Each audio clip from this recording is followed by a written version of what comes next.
আবার এসে গেছি। আজকে ক্লাস 10-এর গ্যাসের আচরণটা আমি শেষ করে দেবো। তার আগে প্রত্যেককে হ্যাপি হোলি। খুব ভালো করে সবাই দোলটা কাটাও,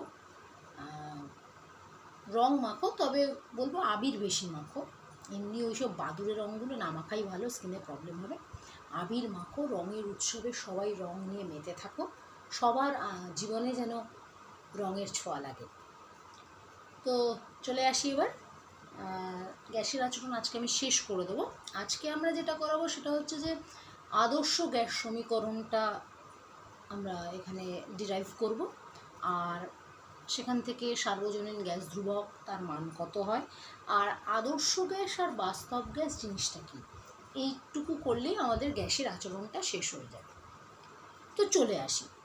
আদর্শ গ্যাস সমীকরণ যেটা, সেটা হচ্ছে আসলে তিনটে যে সূত্র আছে তার কম্বিনেশন। কি?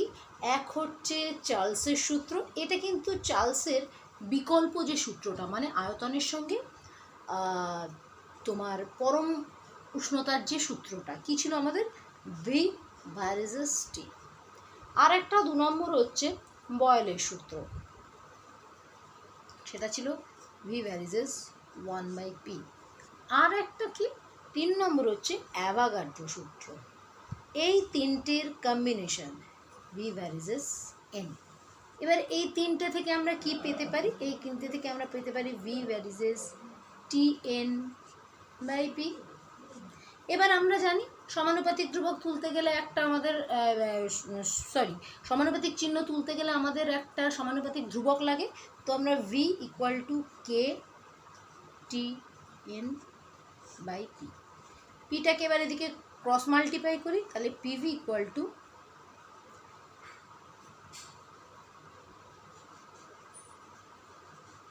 এইবার এই যে কেটা দেখছো, এটা আমাদের কিন্তু যখন 1 মোল বা আয়তন যখন হয় তখন কেটা আর আমাদের থাকে না। কারণ দেখো সর্বক্ষেত্রেই না আমরা কেটা, সব ক্ষেত্রেই আমরা সমানুপাতিক ধ্রুবক হিসেবে কে নিয়ে নিই। সেই জন্য পরবর্তীকালে এই কেটা আর দেওয়া হয় না, এখানে লেখা হয় আর।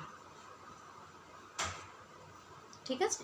তাহলে পিভি ইকুয়াল টু এন আর টি। এটা এইখানে যদি একটু সাজিয়ে লিখি তাহলে আমার হলো পিভি ইকুয়াল টু এন আর টি।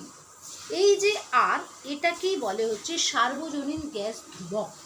কেন সার্বজনীন? তার কারণ হচ্ছে এর মান সকল গ্যাসের ক্ষেত্রে এক, সেই জন্য এটাকে বলা হয় সার্বজনীন গ্যাস ধ্রুবক।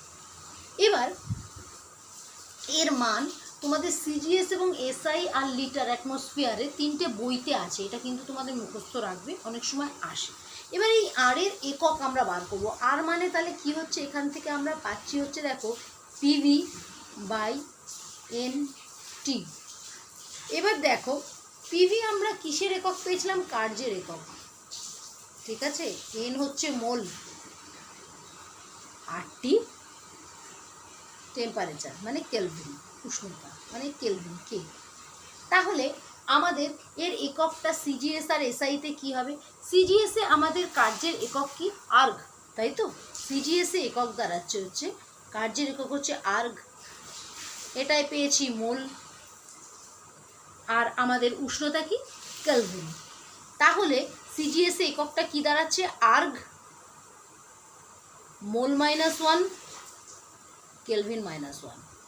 আর এসআইতে কি হবে? আর্গের জায়গায় জুল, তাহলে জুল মোল -1 কেলভিন -1। তাহলে আমার আর এর একক আমরা সিজিএস এবং এসআই ইউনিটে পেয়ে গেলাম।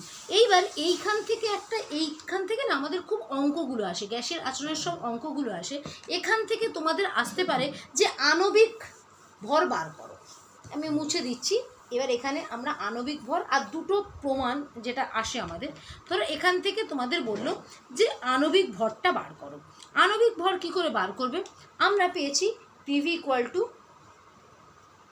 এন আর টি। এবার এন মানে কি? এন মানে হচ্ছে ডাব্লু বাই এম, এম মানে হচ্ছে আণবিক ভর। তাহলে আমরা এইখানটায় যদি ডাব্লু বাই এম লিখে ফেলি, তাহলে আমরা এখান থেকে আণবিক ভর তো পেয়ে যাব। ঠিক আছে? এইবার দেখো এখান থেকে আমরা কি পাচ্ছি।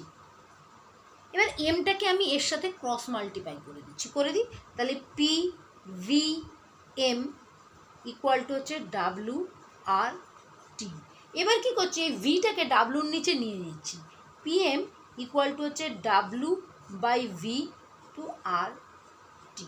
দেখো এটা কি, ডাব্লু মানে ওয়েট, ওজন, বাই আয়তন, এটা আমরা কি জানি, ঘনত্ব, ওজন মানে ভর, ঠিক আছে, তার মানে আমরা ঘনত্ব, এটা আমরা ডি দিয়ে দিতে পারি।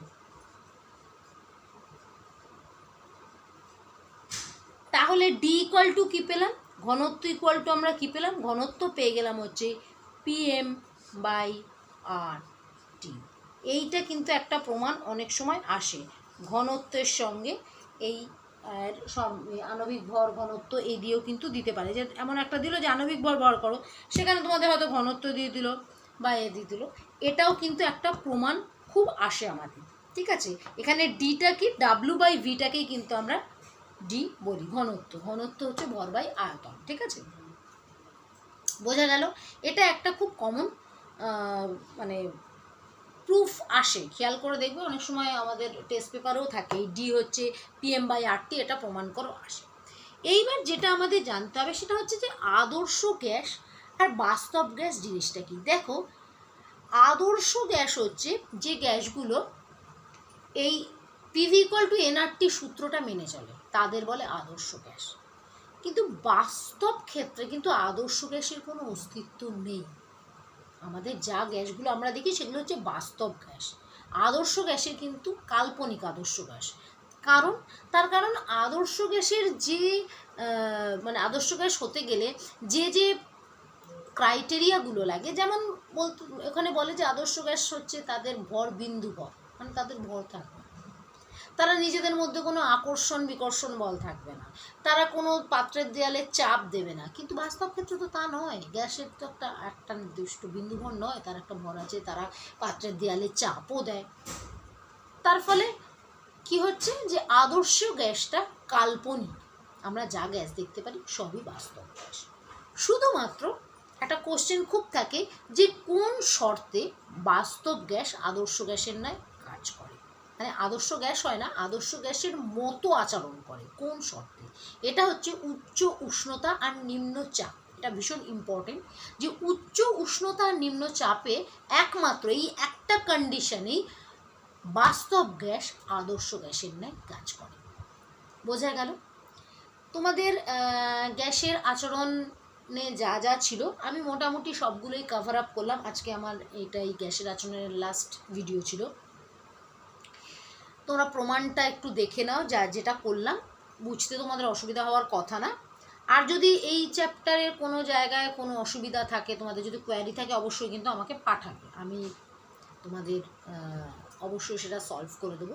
এবার গ্যাসের আচরণের একটা অঙ্ক আমি একটা না বোধহয় দুটো দেখবে আমার আপলোড করা আছে, কারণ আমি মাধ্যমিকের সময় করেছিলাম, তো তোমরা ওটা থেকে দেখে নাও।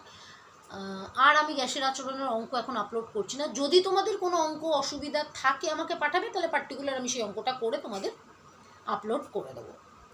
তো আজকে এই অবধি, তোমরা খুব ভালো করে হোলি দোল কাটাও, তবে সাবধান চোখে যেন রং না ঢোকে।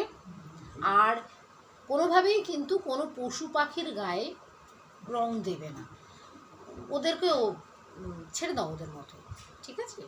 তোমরা আনন্দ করো, সবাই মিলে আনন্দ করো, আর অবশ্যই আমার ভিডিওটা শেয়ার করো, লাইক করো, কমেন্ট করো।